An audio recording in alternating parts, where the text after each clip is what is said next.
Ito ang GMA Regional TV News. Mainit na balita mula sa Luzon, hatid ng GMA Regional TV. Wanted po ngayon ang isang yaya sa San Rafael, Bulacan matapos nakawan ang kanyang amo.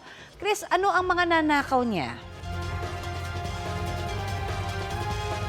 Connie, tinangay ng yaya ang mga alahas at pera ng kanyang amo. Sa kuha ng CCTV, makikita pa ang sospek na may dalang maleta at naglalakad sa gilid ng kalsada sa barangay Kaingin. Ayon sa amo, natuklasan niyang ninakaw ang kanyang mga alahas na nagkakahalaga ng 329,000 pesos nang makita niyang bukas ang kanilang gate nitong Sabado ng madaling araw.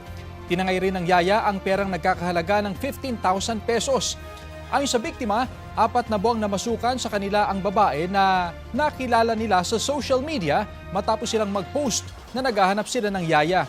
Ang pakilala ng babae sa kanila, Tagalawag, Ilocos Norte raw siya. Desidido ang pamilya na sampahan ng reklamo ang yaya.